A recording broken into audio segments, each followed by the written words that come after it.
राधे राधे गुरुजी। मेरा राधे। नाम अस्मिता है, मैं दिल्ली से आई हूँ। हमें ऐसा क्या करना चाहिए कि हमारा आखिरी बर्थ हो, इसके बाद हम ना आए यहाँ पे? क्यों, क्या दिक्कत हो रही है आपको? कलयुग अच्छा नहीं है, क्या अच्छा नहीं लग रहा है आपको? परेशानियाँ होती हैं बहुत। क्या परेशानी है आपको? बहुत सारी, करियर में, फैमिली में, पर्सनल लाइफ में। देखो, परेशानियों का नाम ही जीवन है। बस किसी के जीवन में ज्यादा है, किसी के में थोड़ा सा कम है। कोई बता पाता है, कोई नहीं बता पाता। बाकियों को देख के ऐसा लगता है कि उनके जीवन में दुख नहीं है, ज्यादा मेरे में है। ना ना, यहाँ जितने लोग बैठे हैं, ये दास अनिरुद्ध सहित, भगवान राम सहित, भगवान कृष्ण सहित, किसके जीवन में स्ट्रगल नहीं था? ये तो अच्छा है कि आप संसार में ना आए, प्रभु की शरण में रहने वाला बार बार जन्म मृत्यु में नहीं उलझता। लेकिन जब तक हो, हंस के रहो, खुश रहो, रो कर नहीं, परेशान होकर नहीं। ये तो चलता रहेगा, परेशानियां तो आएंगी जाएंगी, लेकिन उन परेशानियों के बाद भी आपको हैप्पी रहना चाहिए, खुश रहना चाहिए। ये जीवन है बेटा। इस संसार में ऐसा कौन है, एक को पकड़ के लाओ जिसके जीवन में दुख ना हो। यदि जरा सा कोई बात नहीं, तुम्हारी माँ इतना लाड़ करती है और एक थप्पड़ मार दे गाल में, इसके लिए हम माँ को दुश्मन तो नहीं मानने लगते ना। बस ईश्वर ने इतना सुख दिया, जरा सा दुख भी हो तो ईश्वर का प्रसाद मान के उसे ग्रहण करना चाहिए। आपने देखा होगा हॉस्पिटल में जब कोई बीमार पड़ता है ना और वेंटिलेटर पे होता है, तो वहाँ एक मशीन होती है, उसमें लाइन यूं यूं चलती है, ऐसी चलती है ना, और लाइन सीधी हो गई मतलब मर गए, डेथ, मर गया। जब तक टेढ़ी लाइनें हैं, जब तक उतार चढ़ाव है, तब तक ही जीवन है। सीधा हुआ तो मर जाएगा आदमी। तो आपके जीवन में ये उतार चढ़ाव जो है, स्ट्रगल जो आप कर रहे हैं, करते रहिए। माता सीता को जंगल जब जाना पड़ा, राम जी ने जंगल भेज दिया, लव कुश को पैदा किया अकेले। स्ट्रगल देखिए, लकड़ी काटी तो किसी ने सीता माँ से कहा कि अब बताओ, तुम्हें राम जैसा पति चाहिए जिसने तुम्हें गर्भावस्था में वनवास भेज दिया? किसी नारी को क्या ऐसा पति चाहिए कि उसका पति गर्भवती स्त्री को घर से निकाल दे?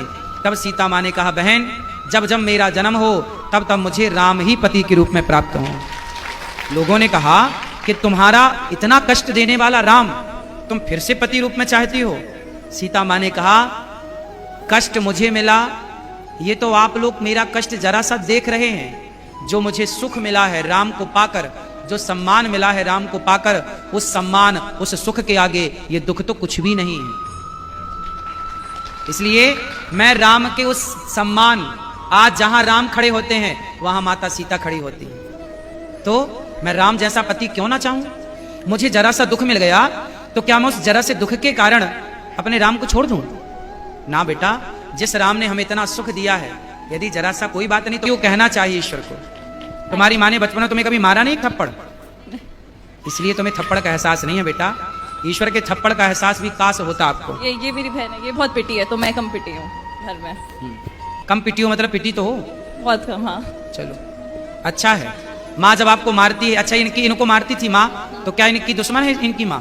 नहीं नहीं, फिर इनके भले के लिए। ऐसे ही है, ईश्वर यदि हमें थोड़ा दंड भी देते हैं, तो लोगों को देखो जो घिसट रहे। आप तो चप्पल पाँव में पहनती हैं, कुछ लोग तो हाथ में चप्पल पहन के घिसटते हैं, नहीं देखा आपने? फिर आप कितने सुखी हैं। ईश्वर का धन्यवाद दीजिए कि विधाता आपने हमें इतना सुख दिया है, उसके लिए थैंक यू।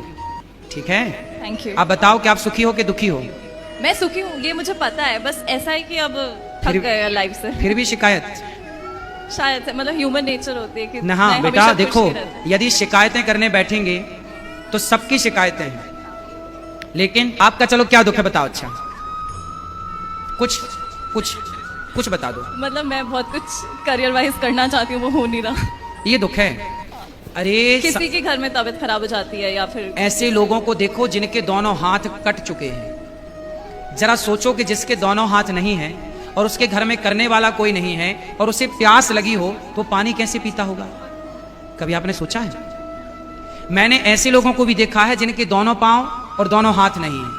अब बताओ कि उसे प्यास लगती होगी तो वो डिपेंड होता होगा ना दूसरों पर, भैया जरा हमें पानी पिला दो, भैया भूख लगी, कुछ खा नहीं सकता। तो दुखी तो वो है बेटा। तुम अपने हाथ से खा रही हो, तुम अपने पांव पे चल रही हो, तुम अपनी आंखों से देख रही हो, तुम अपने कानों से सुन रही हो, तुम अपने मुंह से बोल रही हो। आपके जैसा सुखी संसार में कोई नहीं है। दुखी तो वो है जो एक शब्द भी नहीं बोल पा रहे हैं, बेचारे गूंगे हैं। दुखी तो वो है जो एक कदम भी नहीं चल पा रहे हैं, बेचारे लंगड़े हैं। दुखी तो वो हैं जो एक शब्द भी नहीं सुन पा रहे हैं, बेचारे बहरे हैं। क्यों नहीं हम उन लोगों को देखते? हम क्यों अपने को ही हल्का मानते हैं? क्यों हम अपने को छोटा कहते हैं? ईश्वर ने हमें बहुत बड़ा बनाया।